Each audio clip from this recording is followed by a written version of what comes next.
Hey there. Uh, Today's episode is going to be a Patreon request as opposed to the polls or picks of personal interest I've been doing for the past couple of episodes for movies you should see. And this one comes from Sam Fleming. With his ongoing support, he was able to have a flick of his choice covered right here on the program. I would not like to thank him, but also like to mention that this is one that I've not seen and heard some really good things about, and, well, when he offered it, let's just say it was a title I could not refuse. So for that, good pick, and I can't wait to talk about it very, very soon. Thank you. If you want to get a flick of your choice covered right here on the program, or take part in some upcoming polls that are currently ongoing, go over to my Patreon page, make a donation, or become a free member, and see if I can squeeze you in somewhere this year. Keep in mind, polls are open for paid and free members, but if you want to have a flick of your choice covered right here on the show, make a donation, and I'll see what I can do. Outside of that... And it's a fascinating movie. It's a great American film. Okay, I've seen it twice. I'm going back lots more times, and what I'll go back for is small things, editing scenes, the way he jumps in on dialogue.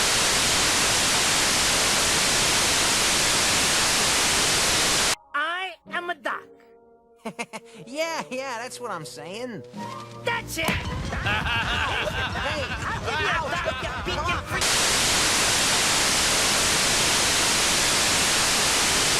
What did you mean about that I had an edge before? Huh? What did you mean that I had an edge? I didn't say that.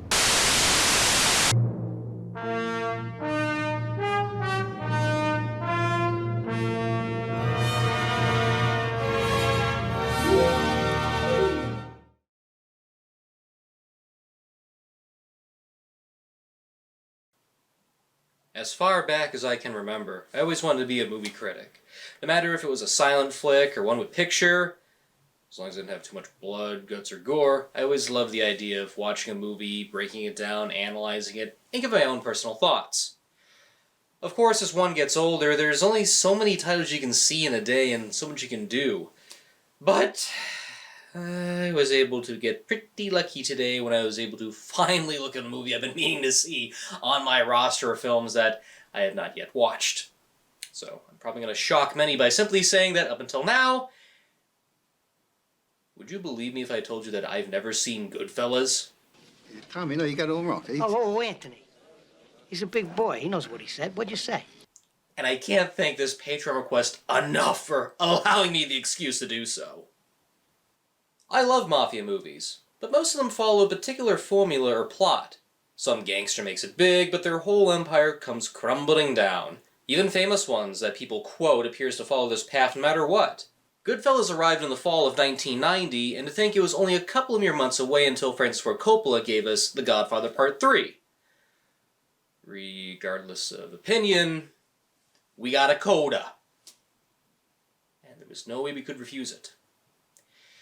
But since the box office success and critical praise of Goodfellas, it's been quoted, praised, and Lord knows referenced.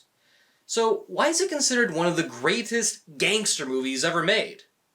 Well, after watching it twice and having some thought, I think I cracked exactly why in this case. Based on real-life events in the non-fiction book by crime reporter Nicholas Pileggi, the plot follows the journey of Henry Hill, who wants to be part of the crime life and work for the Mafia. We see everything from his point of view and understand why. There's a sense of respect and free will given how much power the group gets. As Henry gets older, he tries to work his way up the ladder to take part in more serious crimes.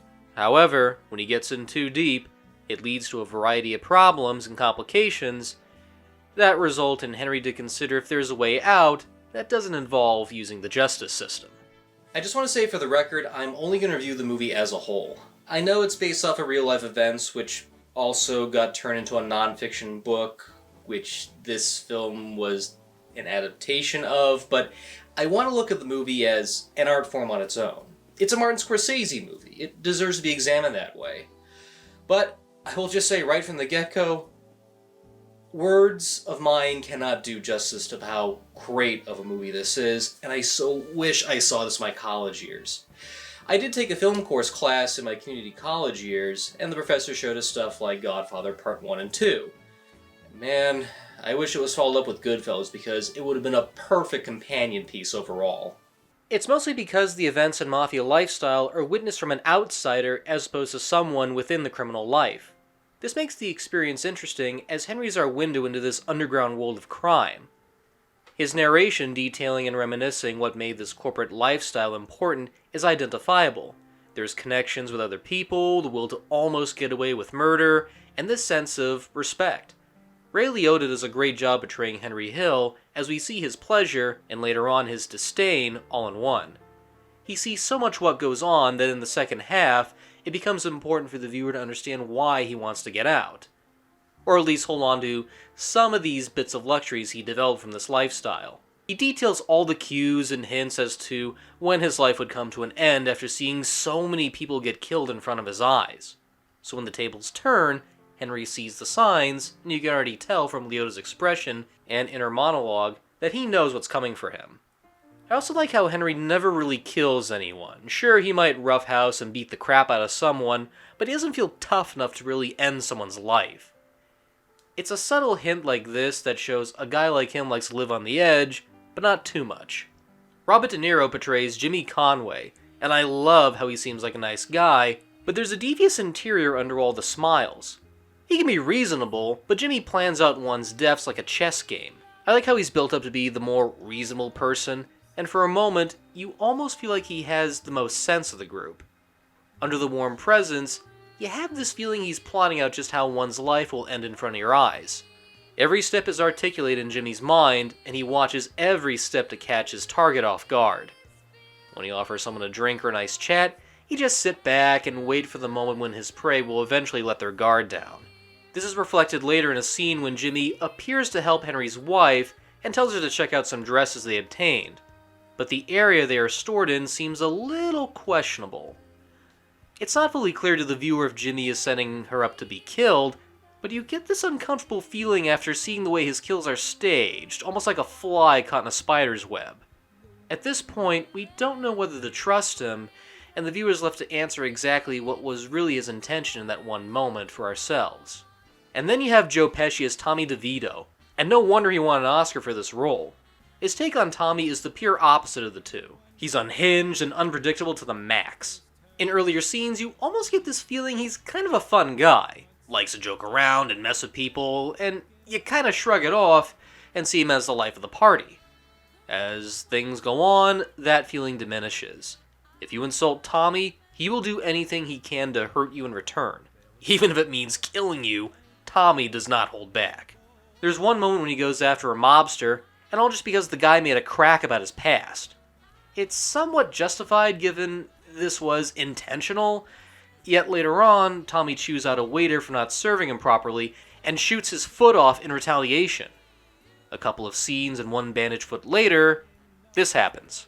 Give us a couple of steps here, Spider. Why don't you go yourself, Tommy? Take a good look at Pesci's face. You can just see the thinking process in his head over whether he wants to let this guy live or not. There's a lot to process, but eventually he makes the final call. This is interesting because I normally associate Joe Pesci with his more comedic performances, albeit the first two Home Alone movies and a good bulk of the Lethal Weapon franchise.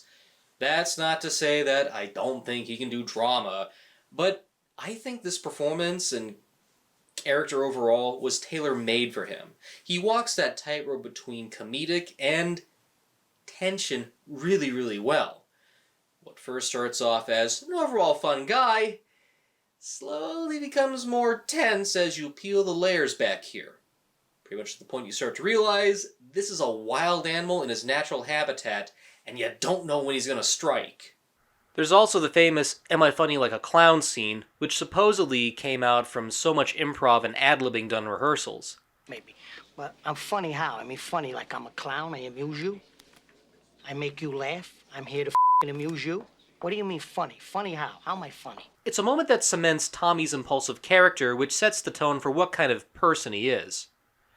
The way he stops telling jokes and badgers Henry is so edgy that we don't know if he's really looking to kill him or just mess with him.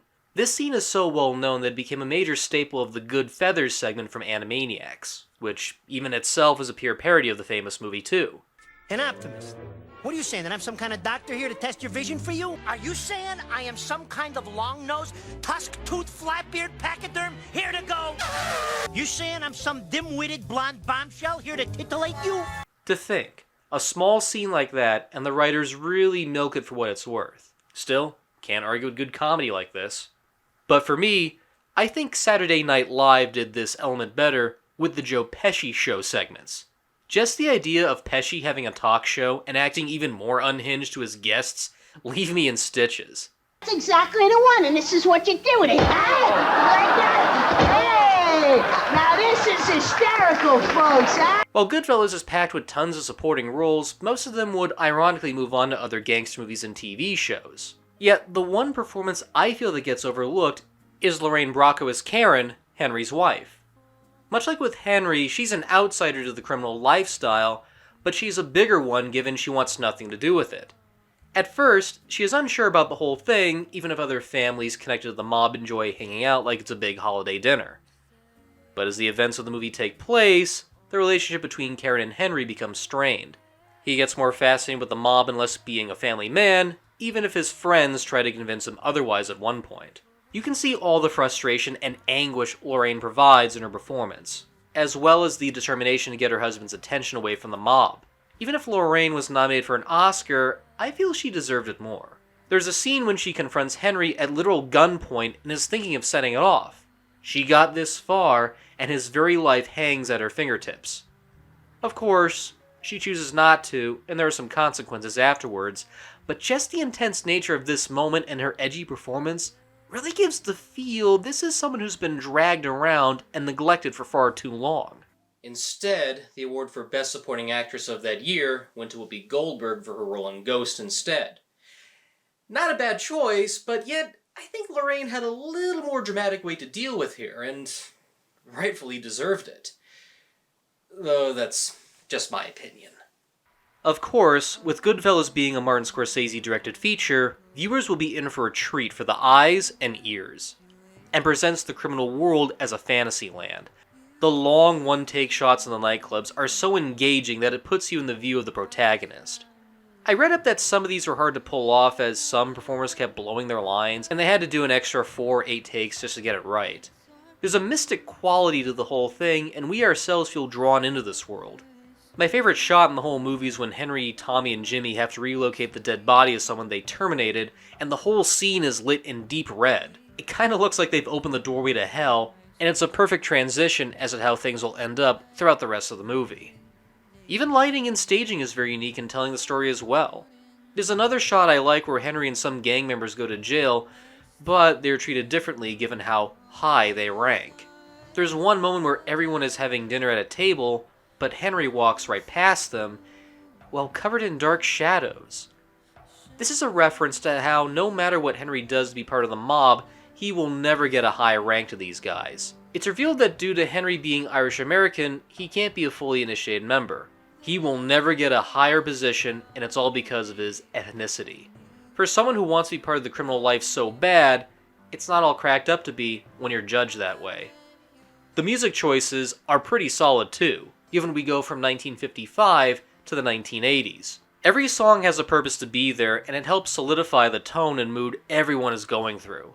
The best choice for me is when the piano solo from Layla plays during a montage of folks discovering dead bodies of a crew used in a heist. It starts right off the bat on a disturbing note as a group of children sees some of the killed crew members. It starts with wide shots of them seeing something, and then cuts to their point of view. We can only imagine the reactions they have right off the fly. We don't need to cut back to their faces, and can only think of the emotion they are carrying on seeing such a terrible sight. As things play on, the discoveries get more gruesome, and the soft piano solo just makes the scene more haunting and uncomfortable. It's a moment I love, but also feel uncomfortable at the same time. And maybe it's just me, but for anyone who's seen this movie, do the colors get more desaturated as the film goes along? When we get to the 1980s, it almost looks like everything becomes pale and not as bright as earlier. Of course, if this is intentional, it's meant to connect us to Henry's state of paranoia and drug abuse. So much has changed that he carries his life doing drug deals, and he turns into a nervous wreck given the amount of cocaine he uses. We are placing this nervous state from the tight camera angles and the manner of quick editing presented. Overall, Goodfellas is a great movie. But if I had to nitpick just a little bit, there's two insignificant, tiny little things I just want to get off my chest. They don't hurt the movie as a whole, but at the same time, I feel like I need to address them. First off, Ray Liotta serves as a narrator for the viewer to understand how much this world means to him. To me, being a gangster was better than being president of the United States. To me, it meant being somebody in a neighborhood that was full of nobodies. They weren't like anybody else. I mean, they did whatever they wanted. To compare, Lorraine Bracco also does some narration, but I don't think it goes anywhere. At first I thought this was an interesting concept to see someone from the outside and view the actions of the outsider getting into the life of crime. We get to see the amount of stress and frustration she carries, but I don't think there's much payoff to it. Some of the wives, like Mickey Conway, used to curse at them and spit on the floor. She used to spit on her own floor. That never made any sense to me. The last time she talks in her monologue is when her character Karen contemplates shooting Henry. She mentions why she holds back, and that's it. From here on out, Henry takes over for the rest of the movie. I feel some have done this angle of different perspectives better, like I, Tonya, where everyone gives their own 2 cents on the events that take place. If Goodfellas played it that way, maybe it would have been a little more eased and not annoyed at how her narration just ends so abruptly at that point. And the other nitpick I have involves the final 30 minutes of the movie.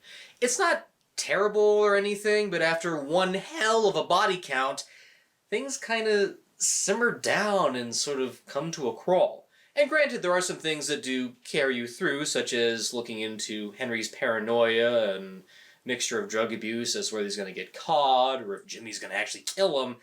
So there is risks at play, but something about it doesn't have that similar level of shock tone that we had prior.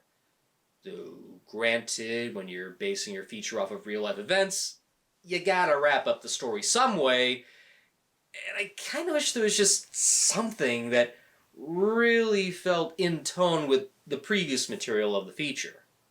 What makes Goodfellas unique from the other Mafia movies is how we see the criminal world from an average everyman. He wants to go the distance, but finds in success there are consequences. And yet, it says a lot when Henry finally gets out, but still wishes and yearns to have that life of working for the mob. All those luxuries and good things just from doing dirty deeds, and he still wants to cling on to it.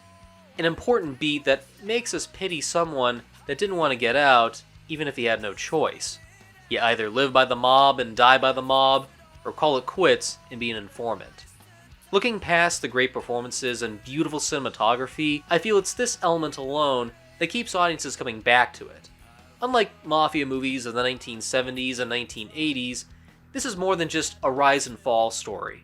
It's an outcast that wants to belong, but slowly discovers that a life of crime is not as golden as it appears to be. Final verdict? An absolute must-watch. Goodfellas is a great piece of cinema one can't refuse to pass up. Well, anyway, thanks for watching, and in regards to next time... Wait a minute. What exactly have I got planned for next month?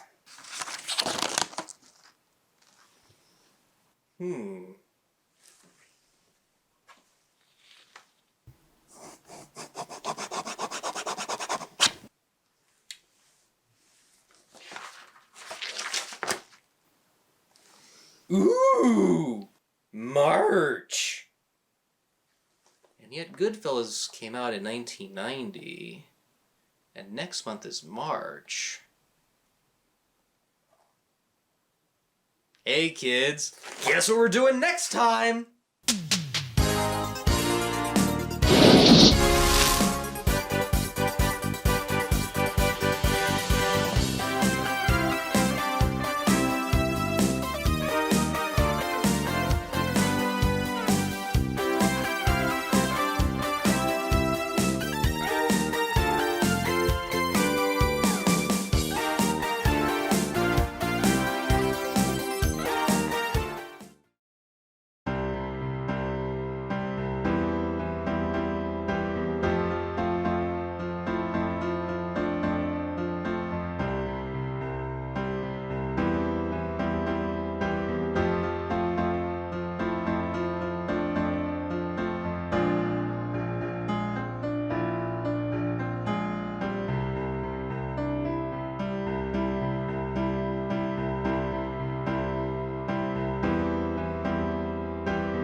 Cut. Come on, make that coffee to go. Let's go. So go over, Joe. What the you doing? It's a joke. Put the pot down. You gotta take the coffee. Walt Disney Pictures presents 2 new animated classics in one great holiday package. First, it's Mickey Mouse in his first new animated feature in 10 years. Then it's heart-stopping action in Australia when 2 little mice take off for one big adventure. No! The only way to travel. The Rescuers Down Under and The Prince and the Pauper. 2 new animated hits in one great Disney double feature, both rated G.